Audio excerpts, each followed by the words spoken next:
Shalom teman-teman semua. Shalom. Mantap, luar biasa. Aku yakin dan percaya kalian dimanapun kalian berada, kita akan memuji Tuhan bersama-sama dan kita fokuskan hati dan pikiran kita hanya dalam tangan Tuhan. Teman-teman, sebelum kita memulai ibadah kita, mari kita bersatu dalam doa. Allah Bapa kami di surga, terima kasih Tuhan, yang bila mana Bapa kami boleh beribadah kembali Tuhan, meskipun di rumah kami masing-masing ya Bapa. Tapi kami yakin dan percaya Tuhan, Kau selalu menyertai kami Bapa di setiap langkah kaki kami Tuhan. Dan Kau yang berkuasa atas kami Tuhan.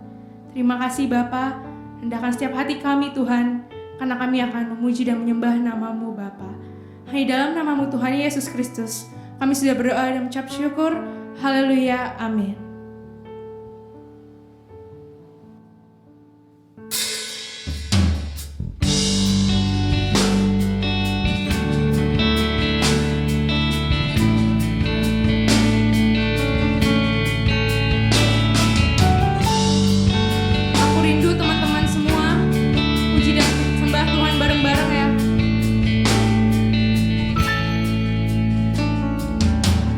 Hiasi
kasih Bapa, terima kasih Tuhan Yesus. Inilah sembah kami di hadapan-Mu Tuhan. Dan Tuhan Yesus, sebentar lagi kami akan memuji dan menyembah-Mu lebih lagi Bapa. Bebaskan roh kami Bapa dimanapun kami berada Tuhan, agar kami dapat merasakan sukacita yang dahsyat yang datangnya daripada-Mu Bapa. Terima kasih Tuhan Yesus. Bisa berdoa dan ucap syukur. Haleluya. Amin. Sekali lagi aku sapa teman-teman. Shalom semuanya. Shalom. Oke. Masih semangat kan? Ayo dong, kita harus semangat untuk memuji Tuhan. Aku rindu teman-teman semua, kita bangkit berdiri, kita loncat bareng untuk Tuhan, oke? Ada kuasa. Tepuk tangan semuanya ya.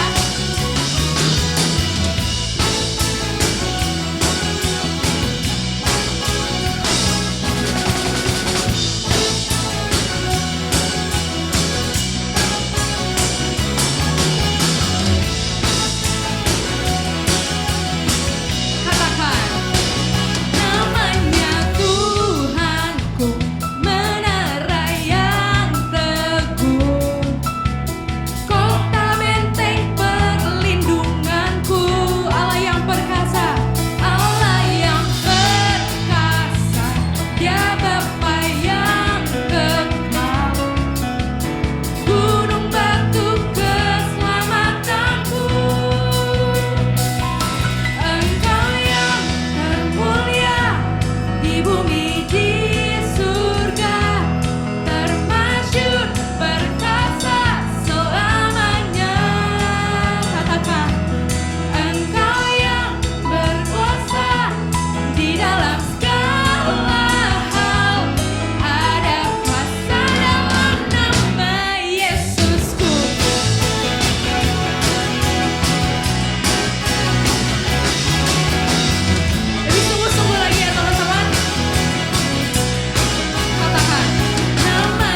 membahas bagian dari kebenaran firman Tuhan, mari kita semua lebih lagi fokus masuk dalam hadirat Tuhan.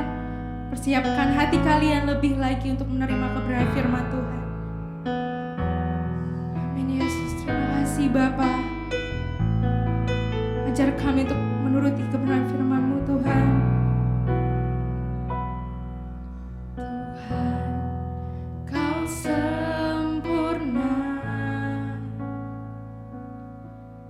dalam rencana-Mu dan karya-Mu. Ku serahkan hidupku, murnikan dengan Roh-Mu. Katakan sekali lagi, Tuhan, Kau sempurna. Kau sempurna, amin Bapa. Dalam rencana-Mu dan karya-Mu, ku serahkan hidupku, murnikan dengan Roh-Mu. Hidupku menggenapi firman-Mu, tanda mujizat sertai tiap langkahku. Kau bersamaku di dalamku, jadi bukti kebesaran-Mu. Mari sungguh lagi teman-teman, kita angkat pujian ini dari awal. Tuhan, Kau sempurna, amin. Dalam rencana-Mu dan karya-Mu, ku serahkan hidupku, murnikan dengan Roh-Mu. Hidupku menggenapi firman-Mu, amin. Ajar kami Tuhan, tanda mujizat sertai tiap langkahku. Kau bersamaku di dalamku, jadi bukti kebesaran-Mu. Hidupku menggenapi firman-Mu, tanda mujizat sertai tiap langkahku. Kau bersamaku di dalamku, jadi bukti kebesaran-Mu.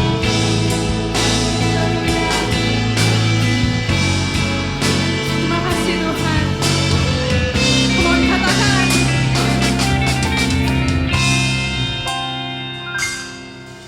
Hidupku menggenapi firman-Mu, tanda mujizat sertai tiap langkahku.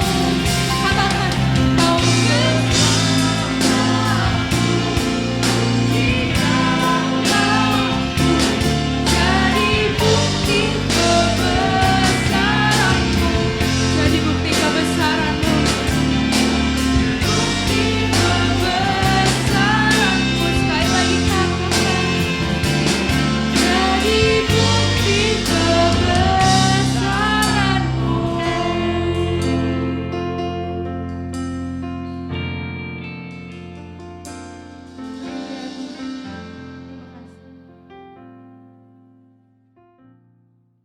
Shalom teman-teman semuanya, rekan-rekan anak muda, remaja, kita berkumpul lagi. Sebelum saya menyampaikan firman Tuhan, mari kita bersatu dalam doa. Segala puji, hormat, syukur kami naikkan di dalam nama Tuhan Yesus, Raja di atas segala raja, Tuhan dan Juru Selamat kami yang hidup. Terima kasih buat kesempatan kami boleh beribadah kembali Tuhan dalam ibadah online hari ini. Tuhan, Kau yang memberkati. Kami percaya kebenaran firman yang ditaburkan tidak akan kembali dengan sia-sia, tapi dia akan mencapai maksudnya, yaitu untuk hidup kami Tuhan, anak Tuhan semakin hari diperbaharui sesuai dengan rencana-Mu. Dalam nama Tuhan Yesus kami berdoa bersyukur. Haleluya. Amin. Ya, puji Tuhan, hari ini sesuai dengan tema yang diberikan oleh teman-teman PBI dan RBI di tempat ini, yaitu temanya tentang self-discipline, tentang disiplin diri. Teman-teman, kalau kita bicara tentang disiplin hari ini pasti sangat relevan ya, dengan masa COVID seperti ini. Kita banyak di rumah, belajar di rumah, kerja di rumah, beribadah di rumah, aktivitas di rumah.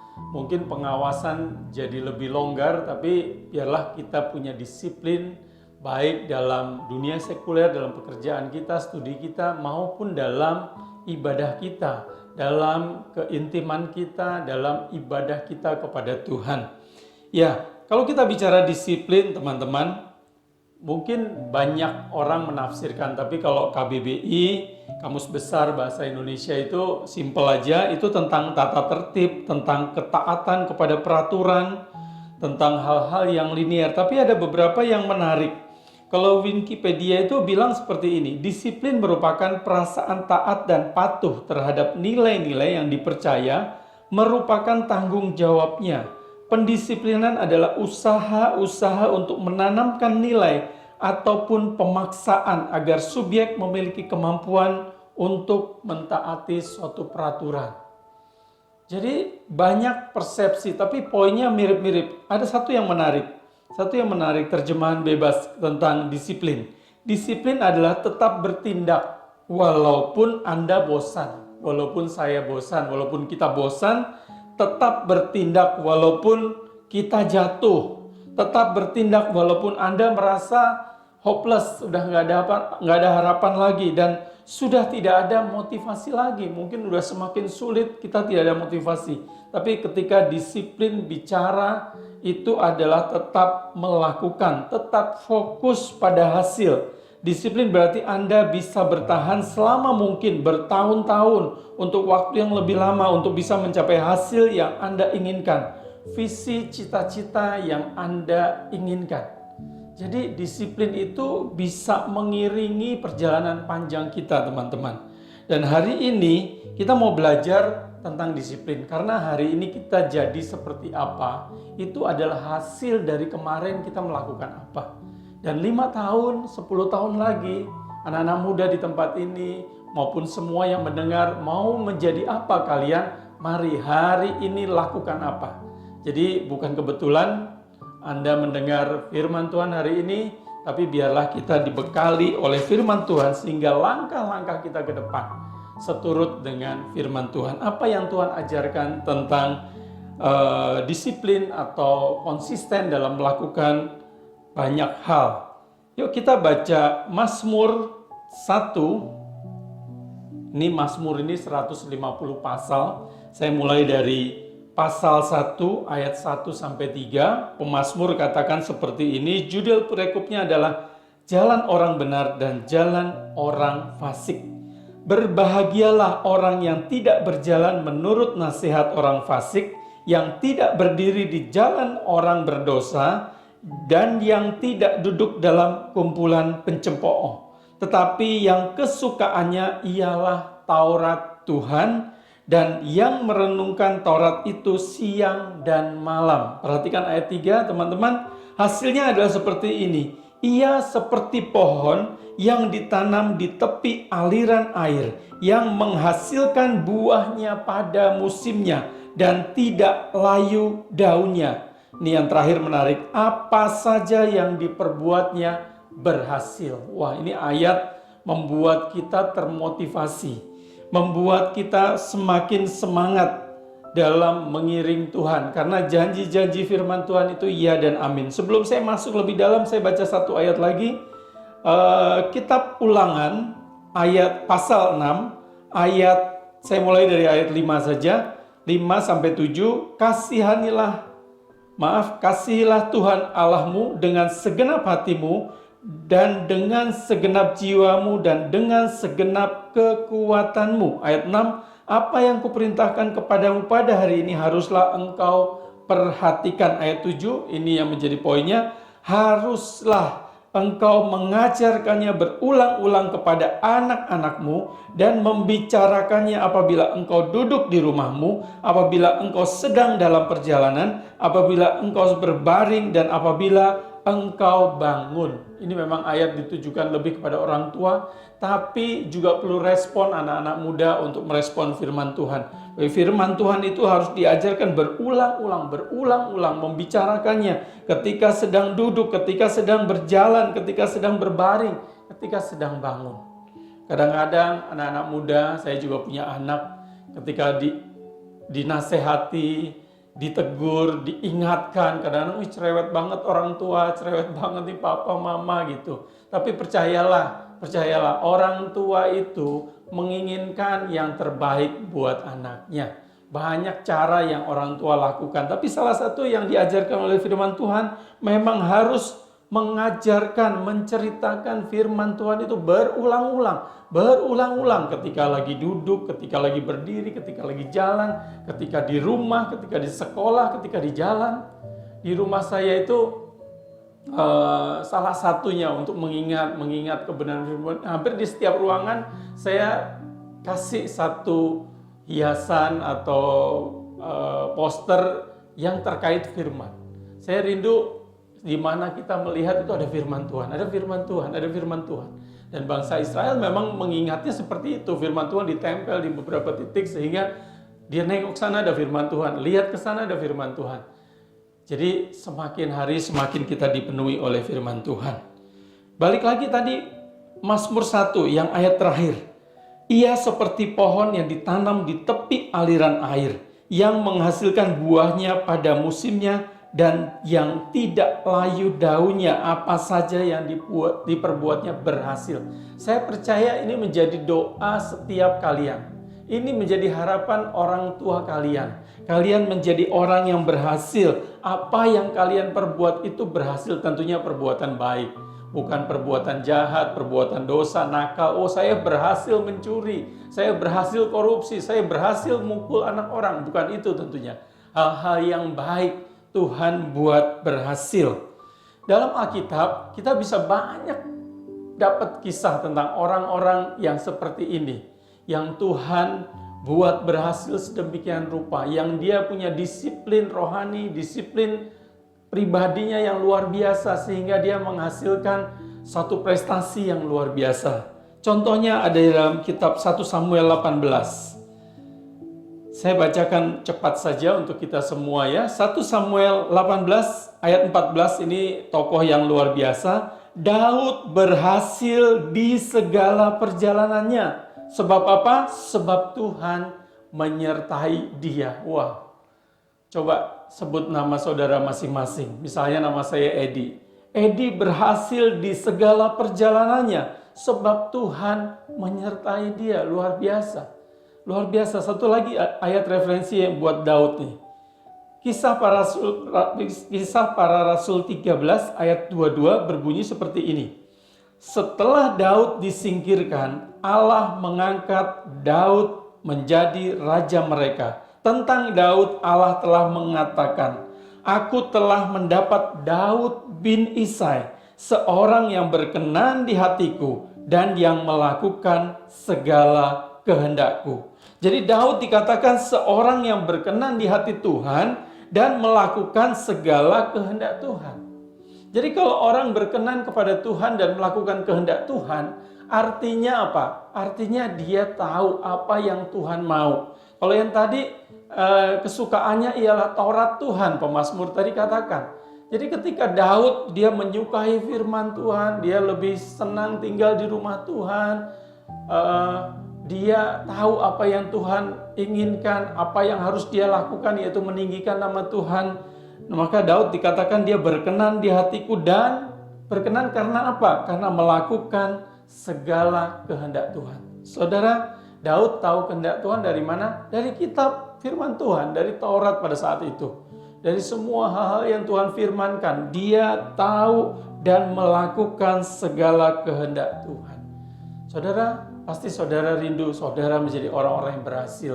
Saudara berkenan di hadapan Tuhan. Karena apa? Karena saudara, teman-teman, anak-anak muda melakukan segala kehendak Tuhan. Yaitu yang ada di mana? Yaitu yang ada di dalam firman Tuhan. Sedikit tentang Daud sebelum nanti kita masuk lebih lanjut. Bagaimana orang yang dipenuhi oleh firman Tuhan? Bagaimana yang dikatakan berkenan dan melakukan kehendak Tuhan? Kalau kita lihat kisah-kisah Daud, ya. Saya nggak baca pasal per pasal, tapi beberapa kisah yang sangat populer, yang sangat mungkin teman-teman hafal ya. Ketika dia menang lawan Goliat, dia katakan apa? Dia mengandalkan Tuhan. Goliat membawa pedang, membawa tombak, tapi dia datang di dalam nama Allah, nama Tuhan yang dia percaya. Itu ketika dia baca firman, dia renungkan, dia lakukan, dia kerjakan iman percayanya. Iman tanpa perbuatan mati. Dia punya iman, dia percaya akan firman Tuhan, dan dia lakukan ketika berperang melawan Goliat. Dan kita tahu hasilnya. Goliat yang tinggi besar, pahlawan bangsa Filistin, dikalahkan oleh seorang anak muda yang bernama Daud. Bukan karena dia kecil, anak muda, tapi karena apa? Tuhan yang besar menyertai Daud. Amin, teman-teman. Kemudian yang kedua, ketika Daud, kita tahu ketika dia berprestasi mengalahkan Goliat, rakyat Israel mulai memuja-muja dia, dan kemudian apa? Saul, yaitu bahkan raja yang sedang berkuasa dan seorang yang menjadi mertuanya itu iri kepada Daud. Iri, wah lama-lama nih Daud lebih terkenal dari saya katanya. Lebih terkenal, bahkan dia bisa menjadi raja gitu ya. Padahal tidak ada isi hati Daud yang seperti itu. Tapi Saul cemburu, dia berusaha membunuh Saul. Saul cemburu, dia berusaha membunuh Daud. Dia kejar-kejar Daud. Daud harus melarikan diri. Dan dalam satu kesempatan di dalam satu gua, ketika Saul mengejar Daud ketika dalam pelarian, itu Daud punya kesempatan untuk membunuh Saul. Daud bisa pegang jubahnya Saul, dipotong aja. Karena apa? Dia tahu firman Tuhan. Dia tidak mau menjamah orang yang diurapi oleh Allah. Jadi banyak firman Tuhan yang dia lakukan, perintah-perintah Tuhan yang dia lakukan. Seorang musuh, teman-teman, kalau saudara dikejar, mau dibunuh, dan ada kesempatan untuk membunuh, balik. Wah, itu kesempatan emas. Anak buahnya bilang, ini kesempatan emas, gak akan datang kedua kali. Jangan lewatkan Daud. Tapi Daud bilang, enggak, aku tidak akan menjamah orang yang diurapi oleh Allah. Wah, teman-teman, ini adalah bagian ketika Daud berkenan dan melakukan. Yang ketiga, ketika apa? Dia pernah kalah perang juga. Dia diserang oleh musuh, oleh orang Amalek. Istrinya, istri dari para pengikutnya diculik, semua hartanya diambil. Ketika mereka sampai, rakyatnya, pengikutnya itu marah kepada dia. Mau melempari kepada dia. Dia dalam kondisi yang tertekan, yang sulit. Apa yang dilakukan? Ketika saudara dalam kondisi yang sulit, tertekan, apa yang dilakukan? Saya rindu firman Tuhan itu mulai memasuki hati pikiran kita. Sehingga apa yang keluar dari mulut kita, apa yang kita kerjakan, kebijakan apapun yang kita ambil, itu dasarnya firman Tuhan. Daud ketika dalam kondisi terdesak, dia katakan apa? Dia ambil baju efod, dia berdoa, dia menguatkan iman percayanya kepada Tuhan. Dia menguatkan iman percayanya kepada Tuhan. Bahkan dia bertanya, Tuhan, apakah aku akan kejar, apakah aku bisa mengalahkan orang-orang Amalek itu? Dan Tuhan katakan, kejar, dan kau akan mengalahkan. Teman-teman, dalam berbagai situasi dan kondisi, Daud membuktikan bahwa dia menjadi orang yang berkenan dan melakukan segala kehendak. Yang terakhir adalah ketika apa? Ini peristiwa yang paling dikenal, ketika dia pun jatuh ke dalam dosa. Daud seorang manusia biasa juga, dia jatuh ke dalam dosa ketika sedang jaya-jayanya, ketika kekuasaannya makin luas, banyak raja yang ditaklukkan oleh dia, wilayahnya makin luas, dia jatuh di dalam dosa. Dia mengingini istri dari salah seorang prajuritnya yang bernama istrinya yang mau diambil itu bernama Betsheba. Dia membunuh Uria, suami daripada Betsheba. Nah, yang menarik adalah apa? Ketika ditegur oleh Nabi Nathan, Tuhan utus Nabi Nathan supaya Daud tidak semakin jauh jatuh ke dalam dosa. Daud seorang raja yang sangat berkuasa ditegur oleh Nabi yang memang utusan Tuhan. Dia tidak menunjukkan kekuasaannya, dia tidak menunjukkan kemampuan dia untuk menutup semua tuduhan-tuduhan itu. Tapi dia katakan, saya sudah berdosa. Dia bertobat, minta ampun. Teman-teman, dalam firman Tuhan ketika kita belajar, tadi kan kita ngomongin tentang disiplin. Ketika kita mau membaca firman Tuhan berulang-ulang diajari oleh orang tua kita, oleh komunitas kita, oleh gereja kita, berulang-ulang. Dan itu bisa menjadi sesuatu yang menjadi bagian dalam hidup kita, menjadi penuntun dalam setiap jalan-jalan hidup kita. Amsal menasihatkan kepada anak-anak muda seperti ini. Amsal 22 ayat 6 katakan seperti ini. Didiklah orang muda menurut jalan yang patut baginya, maka pada masa tuanya ia pun tidak akan menyimpang daripada jalan itu. Teman-teman, anak-anak muda, kalau engkau dididik oleh orang tua, oleh komunitas, oleh pembinamu, terlebih sesuai dengan firman Tuhan, Alkitab mencatat pada masa tuamu nanti, engkau tidak akan menyimpang dari jalan itu. Engkau tidak akan menyimpang. Orang tua pasti kerinduannya itu. Saya kalau berdoa buat anak saya terus itu yang saya doakan. Semoga terus percaya kepada Tuhan. Terus dalam perlindungan Tuhan. Dengan apakah seorang muda mempertahankan kelakuannya bersih? Ya, Mazmur 119 dengan menjaganya sesuai firman-Mu. Wah, ini adalah firman Tuhan yang menguatkan kita. Amsal 4 ayat 23 apa? Jagalah hatimu dengan segala kewaspadaan karena dari situlah terpancar kehidupan. Ada satu ayat yang menarik, Lukas 6 ayat 45. Lukas 6 ayat 45. Saya cari dulu, maaf. Lukas 6 ayat 45 bunyinya seperti ini. Orang yang baik mengeluarkan barang yang baik dari perbendaharaan hatinya yang baik, dan orang yang jahat mengeluarkan barang yang jahat dari perbendaharaannya yang jahat. Karena yang diucapkan mulutnya meluap dari hatinya. Jaga hatimu, teman-teman. Jaga hatimu, apa yang engkau konsumsi, terutama nilai-nilai kebenaran firman Tuhan atau nilai-nilai dunia atau nilai-nilai lingkungan yang mungkin tidak sesuai dengan firman Tuhan. Mari isi terus dengan firman Tuhan. Sehingga firman Tuhan katakan apa? Karena yang diucapkan mulutmu itu meluap dari hatimu. Kalau hatimu berisi penuh dengan firman Tuhan, otomatis yang keluar adalah hal-hal yang baik. Kalau yang keluar adalah hal yang baik, engkau akan menjadi berkat dimanapun engkau berada.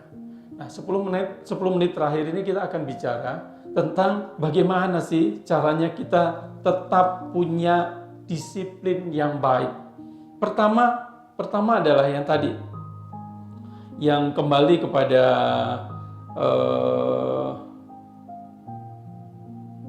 Mazmur 1 ya, Mazmur 1. Jadi kita harus pertama punya motivasi yang kuat.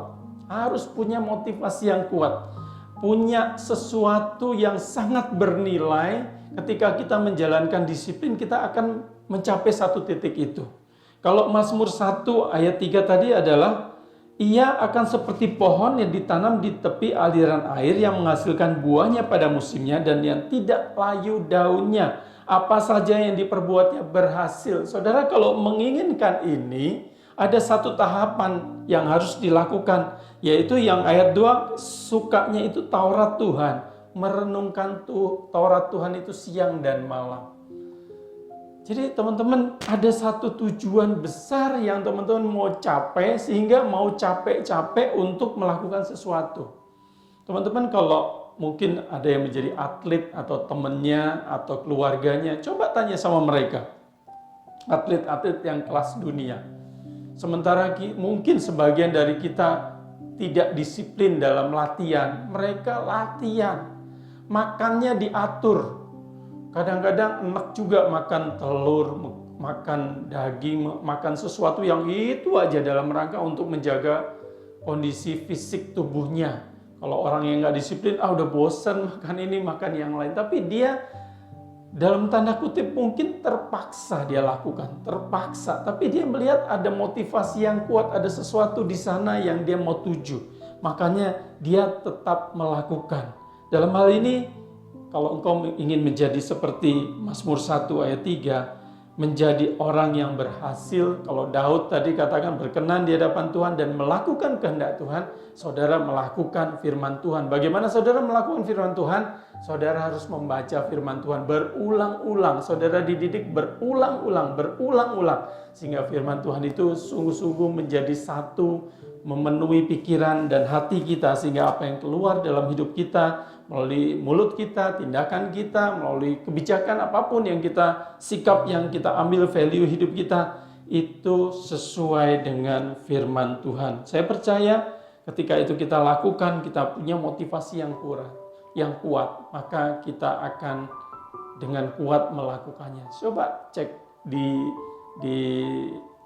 internet, di Google, di YouTube, saudara bisa lihat perjuangan orang-orang yang berhasil itu karena punya disiplin yang kuat, punya cita-cita yang besar, punya keinginan yang luar biasa, dan keinginannya itu dia fokus, dia melakukan bagiannya dengan sangat disiplin.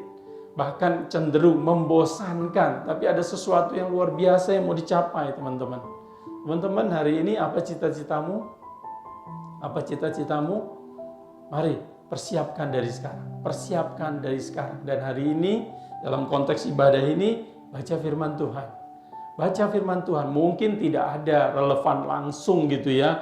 Kalau mau jadi pilot, bacanya kitab apa? Mau jadi pengusaha, baca enggak. Tapi value firman Tuhan, nilai-nilai firman Tuhan itu akan mempengaruhi pikiranmu, memenuhi pikiranmu, memenuhi hatimu, dan itu engkau akan merespons setiap keadaan itu seperti Daud merespon keadaan apapun dengan benar. Bukan soal benar atau salah kan, ada pepatah seperti itu, tetapi respon kita terhadap situasi yang ada. Kedua adalah paksakan diri, ya. Harus ada pengorbanan, ada harga yang harus dibayar. Yang tadi kan katanya ketika kondisi bosan, ketika kondisi tidak menyenangkan, tidak memungkinkan, moodnya lagi nggak bagus. Tapi kalau itu menjadi komitmen kita, lakukan. Kalau itu menjadi komitmen kita harus ibadah, ya ibadah.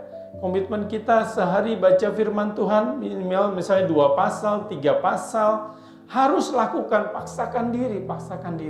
Sehingga itu bisa menjadi kebiasaan kita. Dan biarlah itu yang ketiga tidak dilakukan ketika mungkin pasangan kita berapi-api mendorong kita atau komunitas kita, tapi biarlah itu kita konsisten lakukan, bahkan dari muda sampai sekarang, bahkan sampai Tuhan panggil nanti. Kita konsisten untuk selalu mendalami firman Tuhan. Karena ketika kita udah dipenuhi oleh firman Tuhan, maka otomatis kan tadi Alkitab katakan apa yang keluar dari mulut itu meluap dari hati. Jadi terus saja, terus. Teman-teman, seumur hidup kalian, seumur hidup saya, tidak berkekurangan Alkitab itu kita gali. Nilai-nilai yang ada di Alkitab itu nggak akan habis. Kisah-kisah yang ada yang kita baca, kalau ada target setahun baca 1 Alkitab, berarti kisah ketika Daud berdosa, jatuh ke dalam dosa, ditegur, kemudian Daud melawan Goliat, saudara akan baca berkali-kali. Tapi mari tetap baca.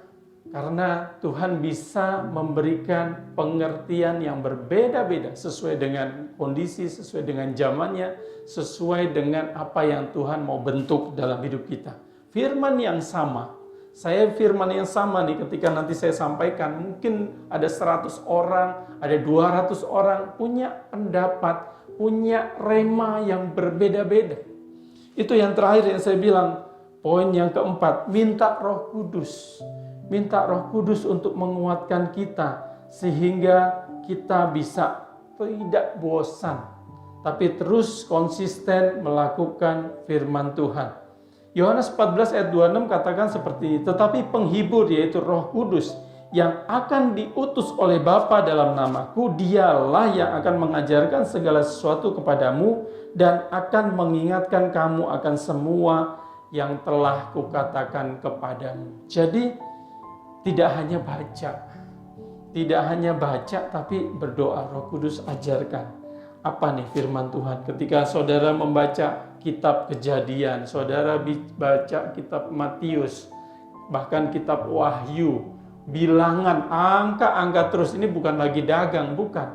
Ada maksud sejarah yang Tuhan mau kita belajar dari situasi itu.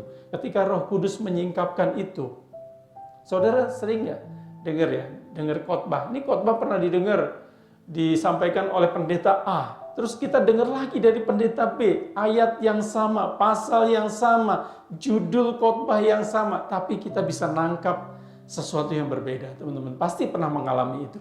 Oh iya ya, kok dia bisa dari sana?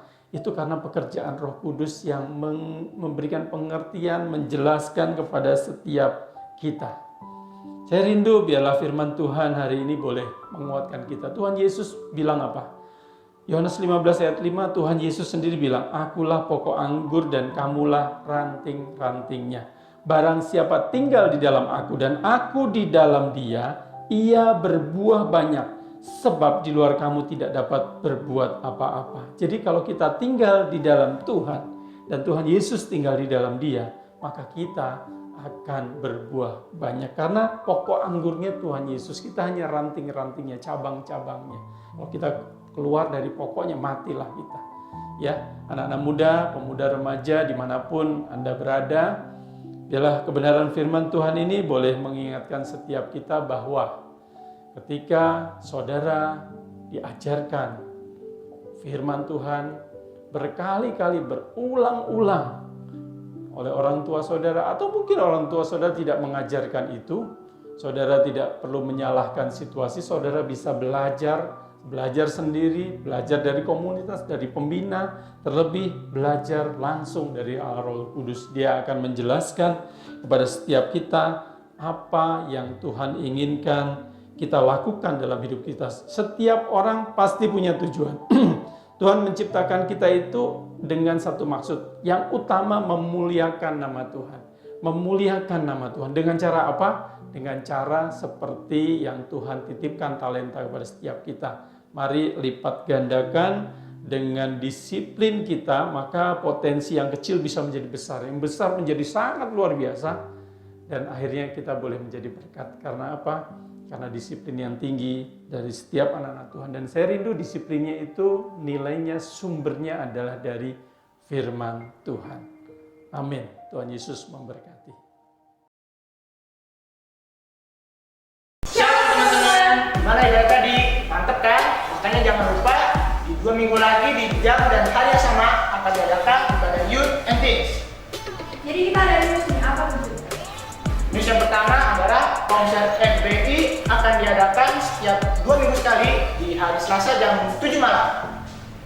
Dan ibadah FBI via Zoom akan diadakan setiap minggu pertama, minggu ketiga, dan minggu kelima. Ada juga konser rumah untuk youth setiap hari Rabu jam 7:30. Dan ada ibadah online YouTube di minggu kedua dan keempat. Oke, itu saja misi hari ini. Dan nama saya Junet. Karen, Stay healthy and stay cool. God bless you. Mari seluruh jemaat Tuhan, anak-anak muda yang Tuhan kasihi, mari angkat kedua tanganmu, kita akan menerima berkat. Biarlah segala berkat, rahmat, anugerah dari Bapa kita di surga, cinta kasih yang sempurna dari Tuhan Yesus, serta pertolongan penyertaan dari Allah Roh Kudus akan terus menyertai engkau, menyertai setiap kita, bahkan melipat gandakan segala potensi yang Tuhan berikan kepadamu menjadi untuk kemuliaan nama Tuhan Yesus. Dalam nama Tuhan Yesus kami berdoa bersyukur. Haleluya. Amin. Tuhan Yesus memberkati. Haleluya. Amin.